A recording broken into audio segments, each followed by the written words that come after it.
Olá, seja muito bem-vindo. Veja os destaques de hoje do DC Notícias.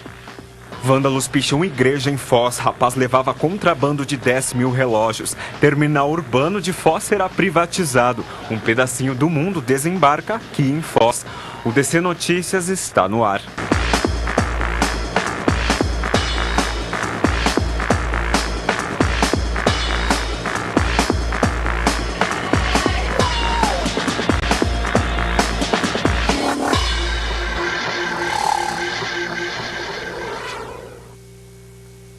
Veja só que imagem revoltante. A igreja da Nossa Senhora das Graças, no Jardim Ipê, em Foz do Iguaçu, amanheceu pichada.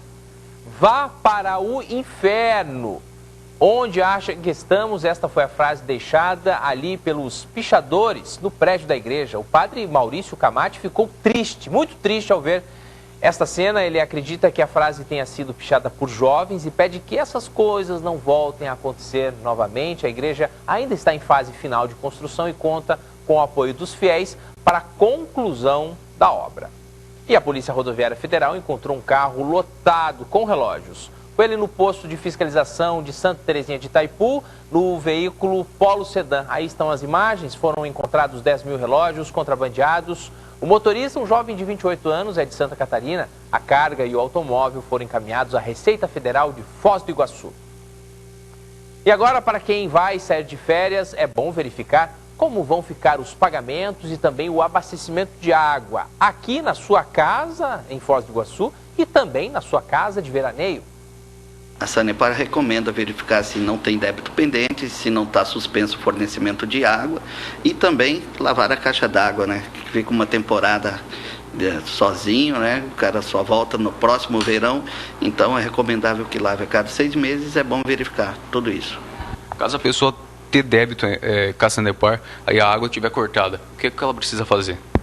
Ela, de posse da matrícula da conta de água, procurar qualquer escritório da Sanepar no Paraná, tá? Ou acessar o site da Sanepar, www.sanepar.com.br, tá? E no menu atender serviços online, tem lá um ícone que tem documento para pagamento. Ele, acessando esse menu, ele pode achar a matrícula dele através do CPF, se tiver com os dados cadastrados certinho na Sanepar, ou com a matrícula, e imprimir todos os débitos que estejam pendentes. Depois desse procedimento, ele precisa, então, ligar na Sanepar. O religamento não é feito automático? Não é feito automático. Ele tem que ligar na Sanepar no 0800 200 0115 e solicitar a religação. Também os débitos, se ele não tiver internet, não queira ver pelo site, não possa ir a algum escritório da Sanepar, ele pode solicitar pelo 0800, que será enviado a conta para a residência ou para o endereço que ele quiser. Agora, neste instante, estão sendo diplomados os novos deputados estaduais, federais, também o governador Beto Richa e o senador Álvaro Dias. Josnei, o que representa este ato? Olha, a diplomação é um título que reconhece os candidatos como eleitos. A solenidade está acontecendo agora no Teatro Positivo e é presidida pelo presidente do Tribunal Regional Eleitoral do Paraná, desembargador Edson Vidal Pinto. Estão sendo diplomados o governador Beto Richa, a vice Cida Borghetti, o senador Álvaro Dias e seus suplentes, os 54 deputados estaduais e os 30 deputados federais eleitos pelo Paraná. O diploma também será entregue para os 5 primeiros suplentes de deputado federal e estadual de cada partido ou coligação. Já a posse dos eleitos vai ser feita em datas diferentes. Beto Richa e sua vice assumem no dia 1º de janeiro, no Palácio Iguaçu. Já o senador Álvaro Dias e os deputados estaduais e federais assumem só um mês depois, dia 1º de fevereiro. Um deputado federal e 2 estaduais eleitos tiveram as contas de campanha reprovadas pelo TRE. A desaprovação não impede a diplomação, mas eles só podem tomar posse se conseguirem justificar os gastos perante a Justiça Eleitoral.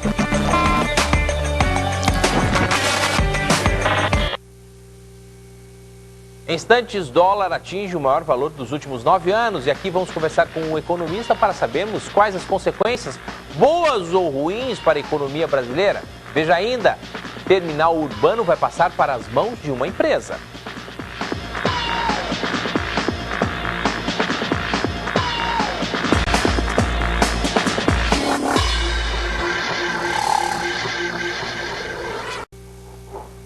isso, seja muito bem-vindo novamente ao UDC Notícias. Ao meu lado, Neri Parcianello, economista. Daí, por que o economista aqui no UDC Notícias? Não poderíamos deixar de não ter você aqui, Neri, para explicar o que significa toda essa reviravolta aí, todo esse aumento do dólar. E o dólar aumentou demais. Muito?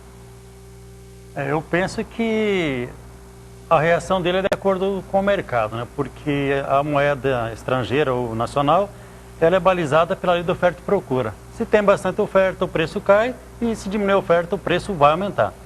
Pois é, o dólar atingiu hoje uma das maiores cotações dos últimos 9 anos. Vamos ver a reportagem. O dólar abriu o pregão desta quarta-feira com volatilidade por causa da expectativa pela decisão na política monetária nos Estados Unidos e também pela crise na Rússia. Por volta do meio-dia, a moeda norte-americana tinha leve queda de 0,21% e era vendido a 2,72. Na máxima do dia, o dólar chegou a 2,75. Esse é o maior patamar da moeda em quase 10 anos. Analistas dizem que a disparada do dólar deve refletir em inflação mais alta já nesse mês de dezembro. Se continuar assim, a inflação para este ano deve passar de 6,3% para 6,42%. E se você programou uma viagem para fora do país, prepare o bolso. Ou então siga as orientações dos especialistas. Se você não puder cancelar ou adiar o seu passeio, faça uma planilha bem elaborada e já preveja os gastos durante todos os dias da viagem, separando inclusive entre manhã, tarde e noite. Fica a dica para você. Tá certo, R$ 2,72. Quais as consequências para o cidadão comum? Veja como deu além da inflação, né? Na manchete em relação ao aumento da inflação. Claro, grande parte dos insumos que são utilizados ou matéria-prima na confecção de bens finais são oriundos do mercado externo e a cotação dele é relacionada ao dólar, ou seja, esses produtos estão ficando mais fora, ficando mais caro no exterior e obviamente o produtor, o industrial, ele não vai ser bonzinho e segurar esse preço para ele, né? Porque o custo de produção dele está aumentando e automaticamente ele vai repassar para o consumo. Por exemplo, o óleo de soja. Por exemplo, óleo de soja, né? Por exemplo, também a carne suína. Carne suína. Que todos que mexem com grãos, né? E os grãos vão para fora, tudo cotado a dólar. Só que nós temos aí um aspecto, né, negativo em relação às commodities. De 2008 para cá, as commodities, de um modo geral, elas deram uma desvalorizada, que refletiram, inclusive, no saldo da balança comercial brasileira. Nós saímos de um saldo de 45 bilhões positivos em 2008, para quem sabe fechar um saldo ainda positivo de 3 bilhões esse ano. Isso é ruim para o país? É ruim para o país. Significa o que esse saldo? O saldo significa a diferença entre as exportações e importações. Né? O meu entendimento em relação ao comércio internacional, quanto mais valorizado estiver o dólar ou desvalorizado o real, é melhor para os nossos exportadores. Significa que na hora dele fazer uma conversão do câmbio, em vez de ele estar recebendo 1,50, hoje ele está recebendo 2,74, como fechou aí. Ou seja, reflete lá no nosso saldo da balança comercial. Né? Você ter um câmbio de 1,50 para 2,70 reflete bastante isso. Então, assim, para os exportadores, eles devem estar comemorando esse momento da alta do dólar, né? Quem não está comemorando é quem comprou o pacote, né, de férias, né, assim, para o exterior. Em relação às férias, eu penso assim que é um momento bom para o Brasil, inclusive, porque o turismo interno ele fica mais barato, e inclusive para os turistas estrangeiros que vêm ao Brasil também vão encontrar preços mais acessíveis. E isso vai fazer com que a economia brasileira se movimente mais, gera emprego, riqueza, renda e por aí fora. Outra questão também, já que o senhor falou sobre turismo, é que o mercado interno fica mais interessante do que o externo. Perfeito, porque ele se torna mais barato. Então vale a pena, mesmo que também nós precisamos lembrar aí que os combustíveis das aeronaves são cotados em dólar. Sim, mas só que o governo parece que ele não entende isso. Hoje nós temos o barril do petróleo cotado a $60. Chegamos a $150 o barril. Por que ele não diminui o preço do combustível dos aviões, então? Né? Se no mercado internacional o preço do petróleo caiu, por que ele não chega para o consumidor final a diminuição do preço? Esse é meu entendimento. This sound is processed by Stereo Tool. Go to stereotool.com for information. No final das aeronaves. Bom, para quem vai ao Paraguai, não ficou tão interessante aí fazer aquelas comprinhas de fim de ano, hein, Neri? Eu penso que, apesar da elevação do dólar, né, ainda alguns produtos ainda compensam, né? Não é recomendado, até porque hoje, se você buscar produtos aqui, você vai encontrar produtos com a mesma qualidade, com parcelas para pagamento e com a garantia, né? Então, de repente, momentaneamente, o comércio do Paraguai deve diminuir, vai ter reflexo automático, mas o meu entendimento é o seguinte, que essa crise que se instalou na Rússia hoje, que já aconteceu em 97 para 98, ela vai ter reflexo no Brasil. O que aconteceu na Rússia, que mexe lá na Rússia, mexe no Brasil, mexe no mundo inteiro? Desvalorização de 30% do rublo. 30%? 30%, né? Mas como é que acontece isso? Da noite para o dia, assim? Como em relação à lei de oferta e procura e ao risco, né, de acontecer a possibilidade de decretação de moratória da dívida, né? E isso já significa o quê? Que não vai pagar a dívida agora? Vamos renegociar. Os russos? Vamos, isso. Com a União Europeia, não? Com seus credores do mundo inteiro, principalmente a União Europeia e Estados Unidos, né?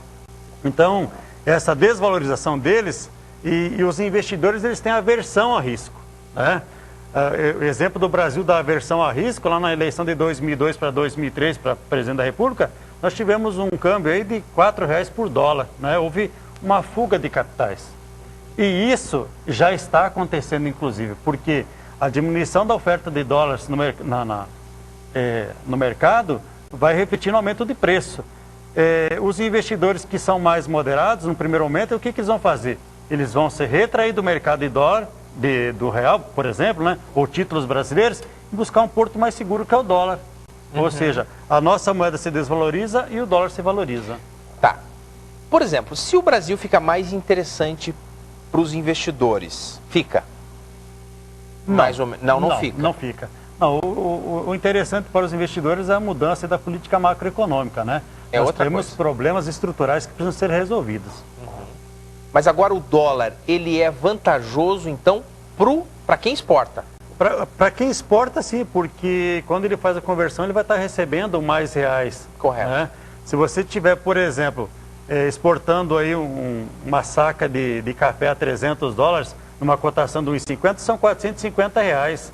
Você converte os mesmos, né, 450 para 2,70 que fechou hoje, quanto que é a diferença? Né? Aumenta a receita dos exportadores, o produto brasileiro passa a ser mais competitivo no mercado internacional. Entendi. Hoje o nosso produto ele não é competitivo e o Brasil vem passando inclusive por um processo de desindustrialização. Ou seja, as empresas brasileiras são apenas intermediárias. E a gente vê isso aonde? O setor de serviços representa 70% da formação do PIB. O senhor acredita que vai ficar por 2,72? Alguns dizem, pode chegar a R$3? Será? Eu penso, eu fiz uma aposta no início do ano com os meus alunos que o dólar chegaria a 2,70 antes do dia 31/12. Ninguém quis apostar. Né? Ninguém quis apostar. Se apostasse, você já estava ganho, né? Com o presente de Natal garantido. Você veja, nós temos com um câmbio de 2,30 para 2,70. São 40 centavos de dólar. Qual investimento tem esse retorno? Tanto é que o retorno do dólar no ano, nos 12 meses, é mais de 16%. Não tem outro investimento que tenha esse retorno. É o mercado de risco? É o mercado de risco. Mas é uma aposta que se faz e é positiva. Certo. Eu penso que ele deve, inclusive, chegar bem próximo de 3 nos próximos dias. Tá certo. Conversei aqui com o Neri Parcianello, economista, que ajudou a entender um pouco para todos nós o que representa essa alta no dólar, aí, uma alta realmente muito sentida, que, segundo ele, é bom para quem exporta, é ruim para quem importa, e assim seguimos, independentemente se vai baixar ou aumentar, a gente tem que seguir com a nossa vida, né, Neri? Não tem jeito. Só para concluir, eu penso que o aspecto negativo aí nós vamos ter um incremento da inflação e provavelmente um incremento na taxa de juros na Selic, né? Eu aposto inclusive na chegada de 13% da Selic já agora no início ou até meados de 2015. Não é uma notícia das mais agradáveis para todos nós, ainda mais nesse fim de ano em que os nossos deputados resolveram agora aumentar tudo, né? Aumenta a taxa do cartório, aumenta impostos. Bom, mas seguimos em frente como você tem falado aí e vamos ver aonde vai dar esse dólar. Muito obrigado, Nery, por nos ajudar a entender um pouco mais da economia aqui. Tá certo? Boa noite aos telespectadores e fica uma próxima oportunidade. Tá certo.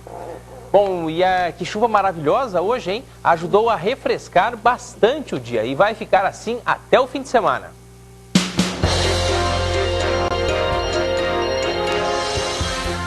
Dia de chuva na fronteira. E assim deve continuar durante essa noite. A máxima é de 31 graus com a mínima de 23. Na quinta-feira, tempo chuvoso durante todo o dia. A máxima fica em torno de 27 e a mínima de 19. E na sexta, sol com algumas nuvens durante o dia. Períodos de céu nublado com chuva a qualquer hora. A máxima varia de 33 com a mínima de 19 graus.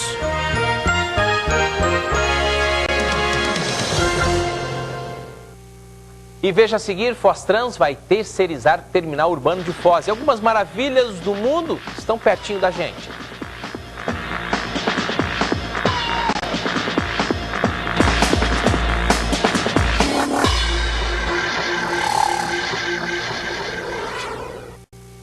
Há um bom tempo que o terminal urbano de Foz do Iguaçu não agrada e muito aos usuários. Agora o Fostrans decidiu terceirizar o espaço.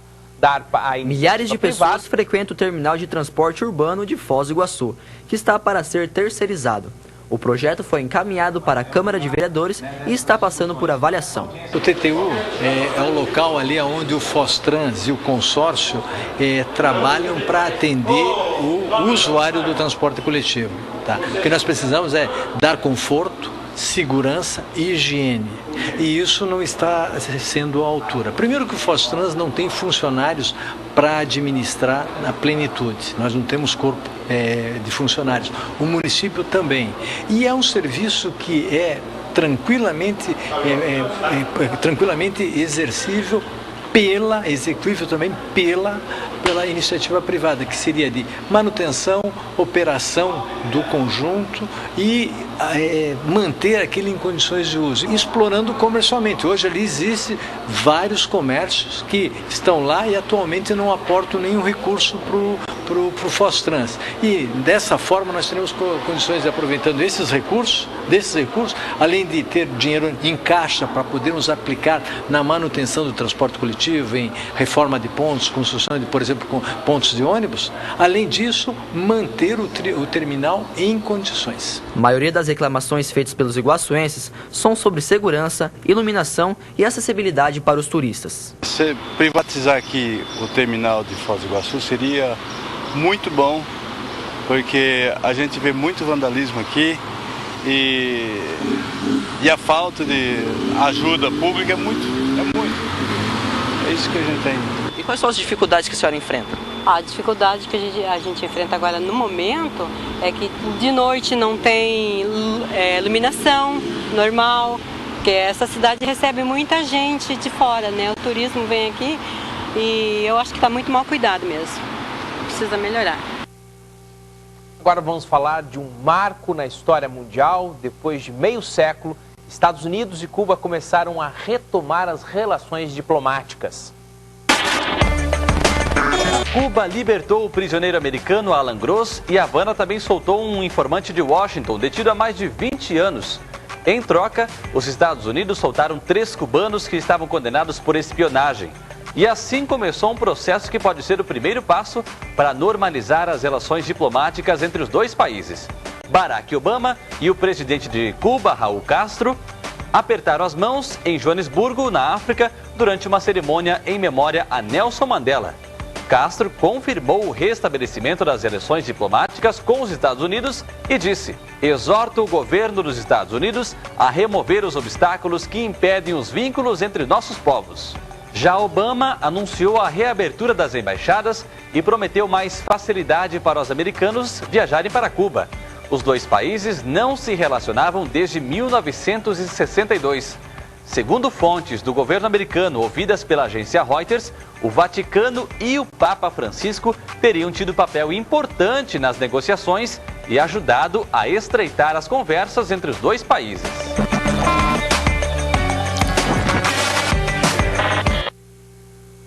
Que avanço mundial, não é mesmo? O Museu de Cera recebeu mais atrativos agora de maravilhas construídas pelo homem ao redor do mundo. O Dreamland é o primeiro museu de cera de Foz do Iguaçu. Quem visita pode ver personalidades que estamos acostumados a olhar só pela televisão. Agora, há mais um atrativo: Maravilhas do Mundo. São monumentos e estruturas criados pelo homem em várias partes do planeta, como o Taj Mahal da Índia, a Estátua da Liberdade, um dos símbolos dos Estados Unidos, e o nosso Cristo Redentor, sempre de braços abertos para acolher os turistas do Rio de Janeiro. Aqui no Maravilhas do Mundo nós temos mais de 28 peças dispostas em 11 cenários. Esses cenários, eles estão divididos entre países. Então daí cada peça ela simboliza daí uma parte do país. Para quem quiser ver de perto as atrações, o Museu de Cera está aberto todos os dias a partir das 8 da manhã até as 7 horas da noite e não fecha para o almoço. Moradores de Foz do Iguaçu têm um desconto especial de R$20. Uma ótima oportunidade para as visitas que começam a chegar nestas festas de fim de ano aí na sua casa. Muito obrigado pela sua companhia. O DC Notícias volta amanhã, sempre no mesmo horário, 6 horas da tarde. Tchau, tchau.